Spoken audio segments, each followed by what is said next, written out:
화 있을진저 피의 성이여 그 안에는 거짓이 가득하고 포악이 가득하며 탈취가 떠나지 아니하는도다. 1절 말씀입니다. 가는 곳마다 정복한 나라와 도시마다 피로 물들였던 아수르였습니다. 그런데 이제 그들의 도시가 그들의 삶의 터전이 피의 성이 됩니다. 하나님이 하셨습니다. 하나님이 하시고 계십니다. 하나님이 하실 것입니다. 하나같이 믿음으로 선포하는 고백이기에 아무나 할 수 있는 고백이 아니고 쉬할 수 있는 고백도 아닙니다. 하지만 이보다 훨씬 더 어려운 고백이 두 가지 있습니다. 오늘은, 지금은, 어제까지의 저의 삶의 결론입니다.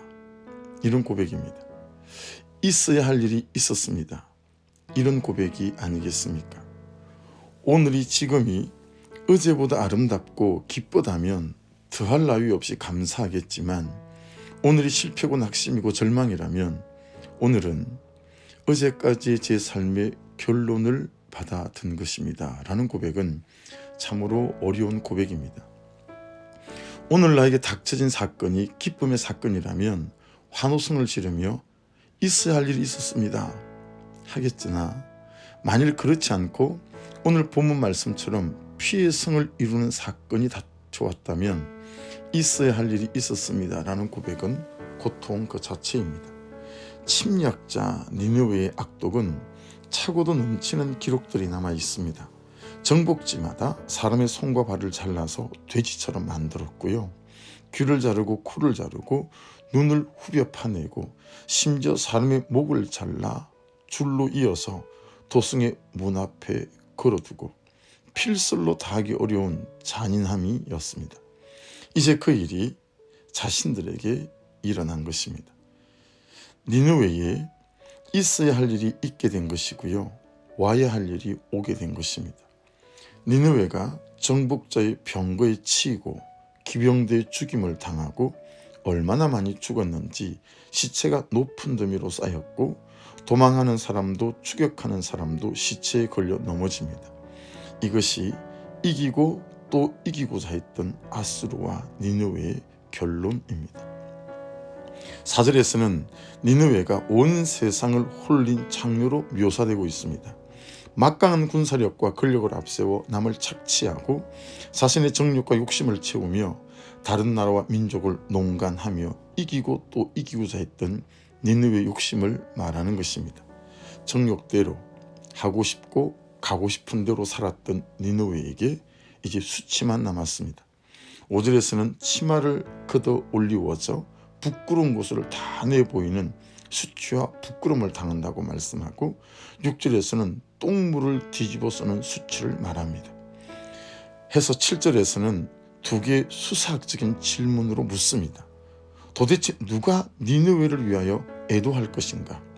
도대체 누가 니느웨를 위로할 것인가? 니느웨를 바라보며 마음 깊이 내려앉는 기도 제목이 생깁니다.